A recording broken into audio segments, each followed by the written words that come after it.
Hi guys, welcome back to Telugu drama world. ఈరోజు నేను episode 2 2521 అనే కే డ్రామా చెప్తాను. లాస్ట్ ఎపిసోడ్లో నాహిదో టేయాంగ్ స్కూల్కి వెళ్ళడానికి రెడీ అవుతుంది. తర్వాత ఏమవుతుందో ఇప్పుడు చూద్దాం. కిమ్మిన్ చే వాళ్ళ అమ్మమ్మ అడుగుతూ ఉంటుంది, ఏంటి నిన్న నైట్ బాగా లేట్గా పడుకున్నావా, లైట్స్ ఎలా ఆన్ చేసే ఉన్నాయి, ఏం చేసావు అని అడుగుతుంది. అప్పుడు కిమ్మిన్ చే అంటుంది, నేను ఫోన్ చూసుకుంటూ అలా ఉండిపోయాను అంతే, ఇంకేం లేదు అని అంటుంది. తర్వాత కిమ్మిన్ చే ఇలా అడుగుతుంది, మమ్మీ వాళ్ళు చిన్నప్పుడు IMF అంటూ ఏవో ఉండేవంట కదా, దానివల్ల అందరూ ఒప్పలైపోయారంట కదా, అప్పుడు నువ్వు కూడా నీ బంగారం అంతా అమ్మేసావా, అన్నీ అమ్మేసావా అని అడుగుతుంది. అప్పుడు కిమ్మిన్ చే వాళ్ళ అమ్మమ్మ ఇలా అంటుంది, నేను అన్నీ అమ్మేశాను, ఒక్క వెడ్డింగ్ రింగ్స్ తప్ప. అది వినగానే కిమ్మిన్ చే అనుకుంటుంది, ఏంటి వెడ్డింగ్ రింగ్స్ అమ్మలేదా, కానీ అమ్మ అమ్మేసింది అనుకుంది, అయితే అమ్మ అపార్థం చేసుకుంది అని అనుకుంటూ ఉంటుంది. ఇంట్లో పూల్కి వెళ్ళిన తర్వాత కిమ్మిన్ చే వాళ్ళ అమ్మమ్మ ఆ రింగ్స్ చూపిస్తూ ఉంటుంది. ఆవిడ ఎలా అంటుంది, ఈ రింగ్స్ చాలా ఓల్డ్ స్టైల్లో ఉన్నాయి కదా, ఎప్పటివో కదా, అందుకే అలా ఉంటాయి అని అంటుంది. అప్పుడు కిమ్మిన్ చే అంటుంది, అస్సలు కాదు, చాలా బాగున్నాయి అని అట్లా వేసుకొని చూసుకుంటుంది. అప్పుడే నాహిదో కూడా కిమ్మిన్ చేకి మెసేజ్ చేస్తూ ఉంటుంది, నువ్వు ఇంక రావా ఇంటికి, మీ అమ్మమ్మ దగ్గరే ఉండిపోతావా అని. అప్పుడు ఆ రింగ్స్ తీసుకున్న ఫోటో పెడుతుంది. నేను ఈ రింగ్స్ అన్నీ చూస్తున్నా, టైం పడుతుందిలే అని మెసేజ్ పెడుతుంది కిమ్మిన్ చే. అది చూడగానే నాహిదో రియాక్షన్ ఇలా ఉంటుంది, ఏంటి ఆ రింగ్స్ ఆవిడ ఉంచిందా, మరి ఆ రోజే ఆ విషయం నాకు చెప్పొచ్చు కదా, ఇన్ని సంవత్సరాల తర్వాత ఇప్పుడు బాధపడుతున్నాను అని అనుకుంటూ ఉంటుంది. పద అలా బయటకు వెళ్దామని కిమ్మిన్ చే అలాగే వాళ్ళ అమ్మమ్మ బయటకు వెళ్తారు. అలా నాహిదో చిన్నప్పటి స్టోరీ మళ్ళీ స్టార్ట్ అవుతుంది. నాహిదో బేకిజిన్కి గట్టిగా అరుస్తూ నేను టేయాంగ్ స్కూల్కి సెలెక్ట్ అయ్యాను అని చెప్తుంది. అలా చెప్పిన తర్వాత వాళ్ళ అమ్మ అడుగుతుంది, ఏంటి ఒక్కదానివే అరుస్తున్నావు, ఏం చేస్తున్నావు అని. అబ్బాయి ఏం లేదు అని అంటుంది నాహిదో. పద స్కూల్కి దింపుతా అని అంటుంది వాళ్ళ అమ్మ. అప్పుడు నాహిదో అంటుంది, నేను ఒక్కదాన్ని వెళ్ళగనులే, ఎందుకు మీరు అని అంటుంది. అప్పుడు వాళ్ళ అమ్మ అంటుంది, నువ్వు క్లబ్బులకే ఒక్కదాన్ని వెళ్ళగలవు, స్కూల్కి వెళ్ళలేవమ్మ, పద నేను దింపుతా అని చెప్తుంది. అలా వెళ్ళే దారిలోనే వాళ్ళ ఇంటి బయట ఉన్న ఆ స్టాట్యూని చూస్తుంది. ఏంటి ఈ స్టాట్యూని కూడా నువ్వే విరగొట్టేసావా అని అడుగుతారు. అప్పుడు నాహిదో అంటుంది, ఇంకెవ్వరు దొరకలేదేంటి, నా మీదే అన్ని అబండాలు వేస్తారు మీరు, నేనేం కాదు, నేనెందుకు చేస్తాను అని అంటుంది నాహిదో. పద అని చెప్పి వెళ్తారు. టేయాంగ్ స్కూల్లో అడ్మిషన్ తీసుకోవడానికి ఆఫీస్కి వెళ్తారు. వెళ్ళిన తర్వాత నాహిదో వాళ్ళ అమ్మని అక్కడ స్టాఫ్ అంతా పొగడతలతో నింపేస్తారు. మీ వాయిస్ చాలా బాగుంటుంది మేడం, నేను నీకు ఫ్యాన్ మేడం, మీ యాంకరింగ్ చాలా బాగుంటుంది మేడం అనుకుంటూ. నాహిదో ఉక్కిరి బిక్కిరి అయిపోద్ది, నాకేంట్రా బాబు ఇది అని. అప్పుడే ఆ స్కూల్ ప్రిన్సిపల్ కూడా వస్తాడు. తర్వాత ఇలా అంటారు, ఓ మై గాడ్, ఏంటి USB యాంకర్ మన స్కూల్కి వచ్చిందా, ఇది చాలా గ్రేట్ న్యూస్ మేడం, హాయ్ అంటే, మీరెందుకు మేడం ఇలా బయట కూర్చోడం, పదండి ఆఫీస్కి వెళ్ళి మాట్లాడుకుందాం అని అంటాడు. అప్పుడు నాహిదో అంటుంది, ఒక్క నిమిషం నేను వాష్రూమ్కి వెళ్ళాలి అని చెప్తుంది. అక్కడ ఒక స్టాఫ్ ఆవే అని చెప్తే తను అటువైపుగా వెళ్తుంది. అలా స్టెప్స్ మీద నుండి వెళ్తుంటే ఒక అబ్బాయి అమ్మాయి మాట్లాడుకోవడం వింటుంది. ఏంటబ్బా ఇంత సీరియస్గా మాట్లాడుకుంటున్నారని చెప్పి ఆ పక్క నుండి దాక్కొని వింటూ ఉంటుంది. ఒక అమ్మాయి జీవోంగ్ అనే అబ్బాయితో ఇలా అంటూ ఉంటుంది, నీకు తెలుసా సీనియర్ అక్కలందరూ క్లాస్ 7th ఉన్న అబ్బాయి చాలా అందంగా ఉంటాడని నిన్నే పొగుడుతూ ఉన్నారు. అయినా ఈ రూమర్ ఉందని కాదు నేను నిన్ను ఇష్టపడేది, ముందు నుండి నువ్వంటే నాకు చాలా ఇష్టం, మరి నీకు ఓకేనా అని అంటే జీవోంగ్ అంటాడు, లేదు నాకు ఇష్టం లేదు అని. అప్పుడు ఆ అమ్మాయి అంటుంది, ఎందుకు, ఆ సాంగ్ 1 వల్లేనా అని అంటే, అబ్బా తన వల్ల ఏం కాదు, మా ఇద్దరం చాలా బెస్ట్ ఫ్రెండ్స్ అని అంటాడు. ఒక అమ్మాయి ఒక అబ్బాయి అసలు బెస్ట్ ఫ్రెండ్స్గా ఎలా ఉంటారు అని అంటుంది ఆ అమ్మాయి. అప్పుడు జీవోంగ్ అంటాడు, మేము డైపర్లు వేసుకున్నప్పటి నుండి ఫ్రెండ్స్, మీకు అర్థం కావట్లేదు, అయినా నాకు కావాల్సింది గర్ల్ ఫ్రెండ్స్ కాదు ఫ్యాన్స్, అయినా ఫ్యాన్స్తో నేను డేటింగ్కి వెళ్ళను, సో తప్పుకో అని చెప్పి వెళ్ళిపోతాడు. ఇదంతా విన్న నాహిదో బయటకు వచ్చి ఇలా అనుకుంటుంది, ఎంతైనా కోవిడ్లో ఉన్న ఆనందమే వేర్లే అని వెళ్తుంది. క్లాస్లో తనని వెళ్ళి ఇంట్రడ్యూస్ చేసుకుంటుంది. ఆ టీచర్ ఇలా అంటారు, సాంగ్ 1 క్లాస్ లీడర్గా నువ్వే స్కూల్ అంతా తనకు చూపించాలి అని. ఓకే అని అంటుంది. తర్వాత బ్రేక్ టైం అవుతుంది. అప్పుడు జీవోంగ్ నాహిదో దగ్గరికి వస్తాడు పరిచయం చేసుకోవడానికి. హాయ్ నేను జీవోంగ్ అని అంటాడు. నాహిదో చూడగానే, నీకన్నా నాకే ఎక్కువ ఇష్టం కొరియన్ అంటే, ఇది ఖచ్చితంగా నిజమే, కానీ నీకు తనలో ఏమిష్టం, టెక్నికా, స్పీడా, తన విల్ పవరా, ఏమిష్టం అని అడుగుతుంది. అప్పుడు జీవోంగ్ తన క్వశ్చన్స్ అన్నిటికీ షాక్ అయిపోతాడు. ఒక అమ్మాయిలో చూడాల్సిన వివా అని అనుకొని తన ఫేస్ అంటే ఇష్టం, తన ఇమేజ్ అంటే ఇష్టం అని చెప్తాడు. అది వినగానే నాహిదో ఇలా అంటుంది, అవునులే తను నేషనల్ ఫెన్సర్ అవ్వకముందు ఒక మంచి అమ్మాయి కూడా చూడ్డానికి కూడా చాలా అందంగా ఉంటుంది మా కోయిరం అని తనలో తను మురిసిపోతుంది. అప్పుడే క్లాస్ లీడర్ అన్న సాంగ్ 1 వస్తుంది. వచ్చి జీవంతో ఇలా అంటుంది, ఇంక ఊసలాపింది చాలు, వెళ్ళి నీ ప్లేస్లో కూర్చో, నాహిదో దా మనం స్కూల్ టూర్కి వెళ్దాం అని అంటుంది. అప్పుడు నాహిదో అంటుంది, ఓ నువ్వేనా ఆ డైపర్లు వేసుకున్నప్పటి నుంచి ఉంటున్న ఫ్రెండ్వి అని అంటుంది. అప్పుడు జీవంగ్ చాలే కానీ పద అని చెప్పి స్కూల్ బిల్డింగ్ వైపు తీసుకెళ్తుంది. నాహిదో అడుగుతుంది, నువ్వు క్లాస్ లీడర్ అవ్వడానికి చాలా కష్టపడ్డావా, నీకు చాలా ఇష్టమా అని. అప్పుడు సాంగ్ 1 అంటుంది, నాకు అస్సలు క్లాస్ లీడర్ అవ్వడమే ఇష్టం లేదు, కానీ కష్టపడి చేస్తున్నా అని అంటుంది. అప్పుడు నాహిదో అంటుంది, ఇష్టం లేని పని చేయడం చాలా కష్టంగా ఉంటుందే, అది నువ్వు 1 year మొత్తం చేయాలి, చాలా కష్టం అని అంటుంది. అప్పుడు సాంగ్ 1 అంటుంది, కష్టమే కానీ ఈ జనాల కోసం చేయాల్సి వస్తుంది అని అంటుంది. ఇదంతా వదిలే కానీ మనం ఎక్కడి నుంచి స్టార్ట్ చేద్దాం, నువ్వు సైన్స్ ల్యాబ్కి ఆర్ట్ ల్యాబ్కి రెండింటికి ఎక్కువగా రావు, నీకు చూపించాల్సినవి అయితే మెడికల్ రూము అలాగే వాష్రూమ్స్, ఏది ముందు చూపించాలి అని అడుగుతుంది సాంగ్ 1. అప్పుడు నాహిదో అంటుంది, వాష్రూమ్స్ లెఫ్ట్ సైడ్ ఉన్నాయి, మెడికల్ రూమ్ ఫస్ట్ ఫ్లోర్లో ఉంది, నేను చూడాల్సింది ఏంటంటే జిమ్ అన్నమాట, ఫస్ట్ అది చూడాలి అని అంటుంది. అది ఎక్కడుందో నాకు తెలిసింది, నేను ఇప్పుడే బయలుదేరతా, బాయ్ అని చెప్పి వెళ్ళిపోతుంది. వెళ్తూ ఉంటే సాంగ్ 1 చెప్తుంది, నువ్వు మెయిన్ అడగడం మర్చిపోయావు, కెఫెటేరియా జిమ్కి వెళ్ళే లెఫ్ట్ సైడ్ ఉంటుంది అని చెప్తుంది. అన్నీ ఓకే అని చెప్పి నాహిదో వెళ్తుంది. ప్రాక్టీస్ హాల్లో కోచ్ యాంగ్ నాహిదోని ఇంట్రడ్యూస్ చేస్తూ ఉంటారు. ఇంతలో నాహిదో వెతికేసుకుంటూ ఉంటుంది. ఒకరు చెప్తారు తను ఫెడరేషన్కి సంబంధించిన ఏదో ఇష్యూ ఉంటే అక్కడ ఉంది అని. అయితే మీరు ఇంతలోగా అందరూ ఇంట్రడ్యూస్ చేసుకోండి, మీ పేర్లు ఏంటో చెప్పండి నాహిదోకి అని. అందరూ ఒక్కొక్కరుగా చెప్తారు, నేను సీనియర్ని, నేను ఫస్ట్ ఫెన్సర్ని, సెకండ్ ఫెన్సర్ని అని. కానీ నాహిదో మాత్రం ఎక్కడో ఉంటుంది. వాళ్ళ మాటలన్నిటికీ అని ఊకొడుతున్న డోర్ వైపే చూసుకుంటూ ఉంటుంది, కోయిరం ఎప్పుడు వస్తుంది అని. తను అలా చూసుకుని ఉండిపోయేసరికి కోచ్ యాంగ్ అడుగుతారు, ఓయ్ ఇక్కడే ఉన్నావా, నేను నాహిదో అని చెప్పాను, నిన్ను కూడా నువ్వు ఇంట్రడ్యూస్ చేసుకో అని అడుగుతారు. అప్పుడు ఇంట్రడ్యూస్ చేసుకుంటుంది తను. అప్పుడే కోయిరం కూడా వస్తుంది.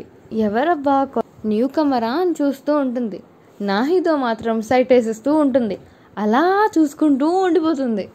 కోయిరం కోచ్ యాంగ్తో ఇలా అంటుంది, సారీ లేట్గా వచ్చినందుకు, చిన్న పని ఉండడం వల్ల లేట్ అయింది అని చెప్తుంది. అప్పుడు కోచ్ యాంగ్ అంటారు, నువ్వు లేట్గా వచ్చావు కాబట్టి నీకు ఒకటి అనమాట, మన న్యూ కమర్ అయిన నాహిదో ప్రాక్టీస్ మ్యాచ్ ఆడాలి అని అంటారు. అప్పుడు కోయిరం అంటుంది, నాకు తన పేరేంటో కూడా తెలీదు, నేను ఎలా తనతో ప్రాక్టీస్ మ్యాచ్ ఆడతాను అని అంటుంది. అప్పుడు వెంటనే నాహిదో, నా పేరు నాహిదో, నేనే అని అంటుంది. ఇప్పుడు మనకి పరిచయం ఉంది కాబట్టి మనం ప్రాక్టీస్ మ్యాచ్ ఆడచ్చు అని అంటుంది. అప్పుడు కోచ్ యాంగ్ అంటారు, సరే అయితే మరి ఇప్పుడు మీ పరిచయాలు కూడా అయిపోయాయి కాబట్టి మీరు ఇప్పుడు గేమ్ ఆడచ్చు. అప్పుడు నాహిదోతో ఇలా అంటారు, నాహిదో నీకు నేను 3 days టైం ఇస్తాను ఈ టీంతో కలవడానికి, నువ్వు ఒకవేళ కోయిరంతో ఆడినప్పుడు గెలిస్తే నీకు నీ షూస్ కూడా ఇచ్చేస్తా అని అంటారు. అప్పుడు నాహిదో అంటుంది, మీరు నిజంగా ఇవి వేసుకొని వస్తున్నారా అని అంటే అప్పుడు కోచ్ యాంగ్ అంటారు, ఇవి ఎక్స్పెన్సివ్ అమ్మాయి, వేసుకోవడానికి ఏం అని అంటారు. తర్వాత ట్రైనింగ్ స్టార్ట్ అవుతుంది. ఒక్కొక్కరుగా వాళ్ళ సెషన్స్ కంప్లీట్ చేస్తూ ఉంటారు. కోచ్ యాంగ్ వాళ్ళని గైడ్ చేస్తూ ఉంటుంది. కోయిరం నాహిదో అందరూ కలిసి ప్రాక్టీస్ చేస్తూ ఉంటారు. ప్రాక్టీస్ చేసి చాలా అలసిపోతుంది నాహిదో. ఇలా అనుకుంటూ ఉంటుంది మనసులో, నేను నిజంగా కోయిరంతో ట్రైనింగ్ అవుతుందంటే అస్సలు నమ్మలేకపోతున్నాను. లాస్ట్కి కోయిరం వరల్డ్లోకి నేను కూడా వచ్చేసాను, తనతో ఇంత క్లోజ్గా ఉంటున్నానా, అస్సలు నమ్మలేకపోతున్నా అని అనుకుంటూ ఉంటుంది. తర్వాత కోయిరం నాహిదో ట్రైనింగ్ రూమ్లోకి వెళ్తారు. నాహిదో కోయిరంతో మాట్లాడడానికి చాలా ట్రై చేస్తుంది, కానీ సిగ్గుపడిపోతూ ఉంటుంది. లాస్ట్కి అడిగేయాలి అని చెప్పి, కోయిరం నీ యాంకర్కి దెబ్బ తగిలినట్టు కదా ఇంటర్వ్యూలో చూశాను, ఇప్పుడు బాగానే ఉందా, నేను అస్సలు నమ్మలేకపోతున్నా ఇంత దగ్గరగా నేను చూస్తున్నానా అని, నేను నువ్వు ఆడిన ప్రతి గేమ్ చూసాను తెలుసా, నిజంగా చెప్పాలంటే నువ్వంటే నాకు చాలా ఇష్టం అని సిగ్గుపడుతూ డౌట్ లేకుండా చెప్పేస్తుంది. అప్పుడు కోయిరం ఇలా అంటుంది, నిన్ను చూస్తుంటే ఒక పిచ్చిదానిలా ఉన్నావు, నువ్వేమనుకుంటున్నావు అసలు నీ గురించి, నువ్వేదో పెద్ద ఇంటర్నేషనల్ ఫెన్సర్ అనుకుంటున్నావా, నిన్ను కోచ్ చాలా ఇష్టపడి సెలెక్ట్ చేస్తారని అనుకుంటున్నావా, మా స్కూల్కి ఫండ్స్ కావాలి, సో నీలాంటి స్టూడెంట్స్ని సంవత్సరానికి 3-4 ఖచ్చితంగా ఎవరినో ఒకరిని ఫండ్ కావాలి కాబట్టి సెలెక్ట్ చేస్తూ ఉంటారు, నువ్వేదో పెద్ద ఫెన్సర్వి, నీ దగ్గర చాలా టెక్నిక్స్ ఉన్నాయి, నిన్ను బాగా ట్రైన్ చేసేస్తే నువ్వేవో మెడల్స్ తెస్తావనేం కాదు అని చాలా దారుణంగా అంటుంది కోయిరం. అప్పుడు నాహిదో అంటుంది, నేను ఏమైనా తప్పు చేశానా, ఎందుకు ఇలా మాట్లాడుతున్నావు అని అడుగుతుంది. అప్పుడు కోయిరం అంటుంది, నువ్వు ఆల్రెడీ తప్పు చేసేసావు, నువ్వు మెడల్స్ గెలుచుకునేంత ఫెన్సర్ అవుతావని అనుకున్నావు చూడు, అది చాలా పెద్ద తప్పు. మీలాంటి వాళ్ళని నేను చాలామందిని చూశాను. నేను బయట అన్నాను కదా నువ్వెవరో కూడా తెలీదు అని. అది నీ పేరు తెలియక కాదు. ఇంత పెద్ద ఫెన్సింగ్ క్లబ్లో ఇంత గొప్ప గొప్ప ఫెన్సర్స్ ఉన్న నువ్వెవరన్నది నాకెలా తెలుస్తుంది? ఎందుకంటే నువ్వు నథింగ్ అని చెప్పి అక్కడి నుంచి వెళ్ళిపోతుంది కోయిరిమ్. పాపం నాహిదో చాలా చాలా బాధపడుతుంది. ఎందుకంటే కోయిరిమ్మే తన ఇన్స్పిరేషన్, తన రోల్ మోడల్ అనుకున్న అమ్మాయి అంత దారుణంగా మాట్లాడితే చాలా బాధగా ఉంటుంది కదా పాపం. తర్వాత చీకటి పడిపోతుంది. బేకీజిన్ వాళ్ళ ఇంటికి వెళ్తాడు. బేకీజిన్ ఇలా అడుగుతాడు, ఈహ్యాన్ నువ్వు ఇక్కడేం చేస్తున్నావురా, ఎప్పుడొచ్చావు అసలు అని అడుగుతాడు. అప్పుడు వాళ్ళ తమ్ముడు అంటాడు, నీ కొత్త ఇల్లు ఎలా ఉందా అని చూడడానికి వచ్చా. అయితే అప్పుడు బేకీజిన్ అంటాడు, కనీసం బెల్లనో కొట్టాల్సింది కదా అని అంటే, అది లెఫ్ట్ బెల్లా రైట్ బెల్లా అని కన్ఫ్యూజన్లో కొట్టలేదు. ఒకవేళ కొట్టేసిన తర్వాత మళ్ళీ మీ ఇంటి ఓనర్ నీ మీద ధరిస్తే అందుకే అని అంటాడు. అప్పుడు బేకీజిన్ అంటాడు, మంది లెఫ్ట్ బెల్, ఈసారి వచ్చిన ప్రతిసారి ఈ బెల్ కొట్టడం మర్చిపోకు అని అంటాడు. ఓకే ఓకేలే అని అంటాడు. బేకీజిన్ ఇలా అడుగుతాడు, ఏంటి నీ మొహం మీద ఏదో దాస్తున్నావు, ఆ హెయిర్ పీస్ పెట్టుకొని చూపించు అంటే ఏం లేదని వెనక్కి వెళ్ళిపోతాడు ఈహ్యాన్. అక్కడ దెబ్బ తగులుతుంది. ఏమైందిరా, మళ్ళీ గొడవ పడ్డావా అని అడుగుతాడు బేకీజిన్. అప్పుడు ఈహ్యాన్ అంటాడు, నేనేం కావాలని గొడవ పడలేదు, నా ఫ్రెండ్సే అందరూ ఎదవలైపోయి నా మీద ఒక్కసారిగా తిరగబడ్డారు. అసలు ఏమైంది అని బేకీజిన్ అడిగితే ఈహ్యాన్ ఇలా చెప్తాడు, మనం సడన్గా అప్పులైపోయాం కదా, నా ఫ్రెండ్స్ అందరూ ఎనిమిస్ అయిపోయారు, అందరూ నాతోనే గొడవ పడుతున్నారు కావాలని అని అంటాడు. అప్పుడు బేకీజిన్ అంటాడు, పోన్లే అలాంటి ఫ్రెండ్స్తో ఉండే బదులు వదిలేయడమే బెస్ట్. ఈహ్యాన్ అంటాడు, నువ్వు నా గురించి కంగారు పడద్దులే, నేను జాగ్రత్తగా ఉంటా అని చెప్తాడు. అప్పుడు బేకీజిన్ అడుగుతాడు, ఆంటీ ఎలా ఉన్నారు, అందరూ బాగున్నారా అని. అందరూ బాగున్నారు, నువ్వు డబ్బులు పంపిస్తున్నావంట కదా, నిన్ను తెగ పొగడేస్తున్నారు అని అంటాడు ఈహ్యాన్. తర్వాత బేకీజిన్ అంటాడు, నాకు కరెక్ట్గా ప్రాపర్ జాబ్ రాగానే మీ అందరినీ ఇక్కడికి తెచ్చేస్తాను, మీ అందరినీ జాగ్రత్తగా చూసుకుంటాను, అంతవరకు అడ్జస్ట్ అవ్వాలి మరి అని అంటాడు బేకీజిన్. సరేలే, నువ్వు ఎక్కడికో వెళ్తున్నావు కదా, వెళ్ళు బాయ్ అని చెప్పి జీహాన్ అంటాడు. బేకీజిన్ ఇలా అంటాడు, కోయిరిమ్ వాళ్ళ స్నాక్ షాప్కి వెళ్తున్నాను అని. అప్పుడు అక్కడికి వెళ్తాడు. షాప్ లోపలికి వెళ్ళి హాయ్ నేను బేకీజిన్ని అని చెప్తాడు. అప్పుడు కోయిరిమ్ వాళ్ళమ్మ వేగంగా వస్తుంది. బేకీజిన్ నువ్వా అని. కోయిరిమ్ వాళ్ళమ్మ ఇలా అంటూ ఉంటుంది, ఎలా ఉన్నావు ఎన్నాళ్ళు, ఎన్ని రోజులైందో నేను చూసి, మీ ఫ్యామిలీ అంతా అప్పులైపోయింది కదా, మొన్న టీవీలో చూశాను, ఎలా ఉన్నారో ఏంటో అని ఎన్నిసార్లు తలుచుకున్నానో తెలుసా, అయినా మీలాంటి మంచి వాళ్ళకే ఎందుకు ఇలా జరుగుతుందో, నువ్వు ధైర్యంగా ఉండాలి, మీ నాన్న ఎలా ఉన్నారు, మీ అమ్మ ఎలా ఉన్నారు అని అడుగుతూ ఉంటారు. అప్పుడు బేకీజిన్ అంటూ ఉంటాడు. అప్పుడే కోయిరిమ్ కూడా వస్తుంది. కోయిరిమ్ని చూడగానే తన వైపు పరిగెడతాడు బేకీజిన్, హాయ్ అని.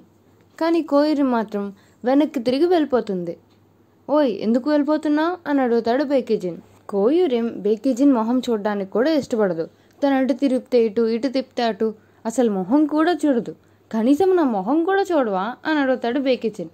చాలా కోపంగా కళ్ళల్లో నీళ్ళుంటాయన్నమాట కోయిరిమ్కి. అప్పుడు కోయిరిమ్ బేకీజిన్తో ఇలా అంటుంది, నీకు అసలు నా గురించి ఏమైనా పట్టింపు ఉందా, నీకు మాత్రమే తెలుసు నేను ఎన్ని కష్టాలు పడుతున్నానో, నేను ఎంత ఇబ్బందిగా ఫీల్ అవుతున్నానో. ఒక నేషనల్ ప్లేయర్గా నా మీద ఎంత ప్రెషర్ ఉంటుందో నీకు తెలుసు. నాకు యాంకిల్ కూడా దెబ్బ తగిలిందని చెప్పాను, కానీ నువ్వు నీ గురించి ఏ విషయమైనా నాతో చెప్పవా, అసలు నీకు నేనేంటి, నువ్వేమనుకుంటున్నావు అసలు నా గురించి అని అడుగుతుంది. బేకీజిన్ వినగానే నవ్వుతాడు. అప్పుడు కోయిరిమ్ అంటుంది, నీకు నేను ఇంత సీరియస్గా మాట్లాడుతుంటే నవ్వొస్తుందా, అసలు ఏమనుకుంటున్నావు నువ్వు అని అరుస్తుంది. అప్పుడు బేకీజిన్ అంటాడు, నువ్వు అసలు ఏమాత్రం ఎదగలే, ఇంకా చిన్నపిల్లవే నువ్వు అని అంటాడు. అప్పుడు కోయిరిమ్ అంటుంది, నీ గురించి టెన్షన్ పడే నేను ఎదగడం మానేశాను అన్నట్టుంది. అప్పుడు బేకీజిన్ అంటాడు, సడన్గా ఒప్పలైపోవడం నాకు చాలా భయం వేసింది, నీకు చెప్పి నిన్ను కూడా ఇబ్బంది పెట్టడం ఎందుకని చెప్పలేదు అని అంటాడు బేకీజిన్. అప్పుడు కోయిరిమ్ అంటుంది, ఇంత లేట్ చేసి ఇప్పుడు నీ కష్టాలు ఉన్నాయని చెప్తావా, నువ్వు టూ మచ్, అయినా నేను నీ ముందు ఏడాలనుకోలేదు, నేను ఏడను అని అంటుంది. అదే టైంలో నాహిదో కూడా ఆ రూట్లోనే వస్తుంది. వీళ్ళిద్దరినీ చూస్తుంది. వీళ్ళిద్దరూ ఇక్కడున్నారేంటి అని చెప్పి ఆ రూట్లో కాకుండా వేరే రూట్ వైపు వెళ్ళిపోతుంది. బేకీజిన్ కూడా నాహిదో రావడం చూస్తాడు. తర్వాత బస్ స్టాప్లో నాహిదో బస్ కోసం వెయిట్ చేస్తూ ఉంటుంది. బేకీజిన్ కూడా నాహిదోని చూసి అక్కడికి వస్తాడు. బేకీజిన్ వచ్చి పక్కన అలా కూర్చుంటాడంతే. నాహిదో వెంటనే పక్కకు జరిగిపోతుంది, అంటే ఇంకా దూరంగా వెళ్ళి కూర్చుంటుంది అనమాట. బేకీజిన్ ఇలా అంటాడు, ఇది సెకండ్ టైం నువ్వు నన్ను ఇలా హర్ట్ అని మళ్ళీ చెప్తుంది. అప్పుడు బేకీజీన్ అంటాడు, నువ్వు ఆల్రెడీ మార్నింగ్ చెప్పావుగా అంత గట్టిగా అరిచి, అందుకే ఇంకెందుకు ఆశ్చర్యపడతాను, నేను నీకు కంగ్రాచులేషన్స్ కూడా చెప్పా కానీ నువ్వే వినలే అని అంటాడు. అప్పుడు నాహిదో అంటుంది, నువ్వు నీలో కొనుక్కుంటే నాకేం అర్థమవుతుంది, పోన్లే థ్యాంక్ యూ అని చెప్తుంది. తర్వాత ఇద్దరు బస్సు ఎక్కేస్తారు. నాహిదో బేకీజీన్తో ఇలా అంటుంది, నువ్వు నాకన్నా చాలా పెద్దోడు కాబట్టి నీకు రెస్పెక్ట్ ఇచ్చి మరీ సీట్ ఇస్తున్నా, కూర్చో అని అంటుంది. అప్పుడు బేకీజీన్ అంటాడు, పోన్లే ఈసారైనా కాస్త మర్యాద ఇచ్చావు అని చెప్పి కూర్చుంటాడు. నాహిదో బేకీజీన్ని అడుగుతుంది, నీకు కోయూరం ఎలా తెలుసు, అసలు మీరిద్దరూ డేటింగా అని అడుగుతుంది. అప్పుడు బేకీజీన్ అంటాడు, పిల్లలు పిల్లలతో డేట్ చేస్తారు, పెద్దోళ్ళు పెద్దోళ్ళతో డేట్ చేస్తారు, మాకు అసలు సంబంధమే లేదు అని అంటాడు. అప్పుడు నాహిదో మళ్ళీ అడుగుతుంది, మరి తను ఎందుకు ఏడుస్తుంది, నువ్వు తను ఏడిపించావా అని అడుగుతుంది. అప్పుడు బేకీజీన్ అంటాడు, నేనే ఏడిపించాను కానీ నువ్వు అనుకున్నట్టు డేటింగ్ కాదమ్మా అని అంటాడు. నాహిదో అంటుంది, తను గోల్డ్ మెడల్ వచ్చినప్పుడే ఏడలేదు, కానీ నీ వల్ల ఏడ్చిందంటే ఏదో కారణం ఉంది, ఏంటేంటి అని అడుగుతుంది. అప్పుడు బేకీజీన్ అంటాడు, తనకి చాలాసార్లు ఏడుపు వస్తుంది కానీ ఎప్పుడూ ఏడదు, తనకి ఒక ప్రాపర్ షోల్డర్, ఒక నమ్మకమైన వ్యక్తి కావాలి తను ఏడాలి అంటే, నేను ఆ టైంలో లేనని ఏడ్చింది, అయినా నీలా కాదు కదా, రోడ్డు మధ్యలో కూడా ధైర్యంగా ఏడ్చేంత మంచి అమ్మాయి కాదు తను అని అంటాడు బేకీజీన్. అప్పుడు నాహిదో ఉంటుంది, అబ్బా పరువు తీస్తాడు, అందుకే ఏడకూడదు అనుకుంటా కానీ ఆపుకోలేనే అని అంటుంది. అప్పుడు బేకీజీన్ అంటాడు, అయినా నాకు అదే ఇష్టం, ఏడుపును ఆపుకోకూడదు, ఏడాలనిపించినప్పుడు ఏడ్చేయాలంతే, అది మంచి క్వాలిటీ అలే అని అంటాడు. సడన్గా బస్సోడు బ్రేక్ వేస్తాడు. నాహిదో ముందుకు స్లైట్గా పడిపోతుంది కానీ బేకీజీన్ వెనక్కి పట్టుకుంటాడు అనమాట బ్యాగ్తో. అమ్మా ఏంటి ఇలా ఆప్సాడు అని అంటాడు నాహిదో. బేకీజీన్ అప్పుడు ఇలా అంటాడు, నేను అథ్లెట్ కాకపోవడం వల్ల నీకు లాభం ఉంది తెలుసా అని అంటాడు. ఏంటది అని అంటే, నీకోసం ఇప్పుడు నేను సీట్ ఇవ్వచ్చు, నువ్వు ఒక అథ్లెట్ కాబట్టి నేను కాపాడాలి, నువ్వు వచ్చి ఈ సీట్లో కూర్చోమ్మా నేను నించుంటాను అని అంటాడు బేకీజీన్. అలా కొంతసేపు ట్రావెలింగ్ అయిన తర్వాత ఎవరిళ్ళకి వాళ్ళు వెళ్ళిపోతారు. ఇంటి ఓనర్ కూతురైన సాంగ్ వ్యాన్ బేకీజీన్ కోసం వెయిట్ చేస్తూ ఉంటుంది. బేకీజీన్ వస్తాడు. అప్పుడే బేకీజీన్తో ఇలా అంటుంది, మీరే కదా కొత్తగా దిగిన వాళ్ళు, నేనే ఈ ఇంటి ఓనర్ కూతుర్ని, మీతో ఒక విషయం చెప్పాలి అని అంటుంది. మీరు రోజు మార్నింగ్ 6:50కే స్నానం చేస్తారు కదా అని అంటుంది. అప్పుడు బేకీజీన్, అవును, అంటే ఆ టైంకి నేను న్యూస్ పేపర్స్ వేయడానికి వెళ్తాను, అందుకే వేగంగా స్నానం చేస్తా, ఏమైంది, దానివల్ల ఏమైనా ప్రాబ్లంగా ఉందా అని అడుగుతాడు. అప్పుడు సాంగ్వాన్ అంటుంది, అంటే ప్రాబ్లం ఉంది, అసలు విషయం ఏంటంటే ఆల్రెడీ వాటర్ యూజ్ చేసాం అనుకోండి, నా టైం వచ్చేసరికి ప్రెషర్ తగ్గిపోతుంది అనమాట, నా స్కూల్ చాలా దూరంగా ఉంది, నేను అదే టైంకి స్నానానికి వెళ్తాను, సో మీరు వేరే టైంకి షిఫ్ట్ చేస్తే కొంచెం బాగుంటుంది అని అంటుంది. అప్పుడు బేకీజీన్ అంటాడు, ఓకే నేను తర్వాత చేసుకుంటానండి. అప్పుడు సాంగ్వాన్ అంటుంది, నేను మీ దగ్గరికి రావడానికి చాలా ఆలోచించాను, అంటే కొత్తగా వచ్చిన వాళ్ళని ఇలా తినేస్తున్నారేంటి, నన్ను తిట్టుకుంటారేమో అని భయపడ్డా, కానీ మీరు చాలా మంచి వాళ్ళ ఉన్నారు, థ్యాంక్ యూ అని చెప్పి వెళ్ళిపోతుంది. తర్వాత బేకీజీన్ అనుకుంటాడు, వీళ్ళ అమ్మ చెప్పింది అక్షరాల నిజం, తిను చాలా తెలివైన అమ్మాయి అని అనుకుంటాడు. నెక్స్ట్ ఏమవుతుందో నెక్స్ట్ వీడియోలో చూద్దాం. Thank you for watching.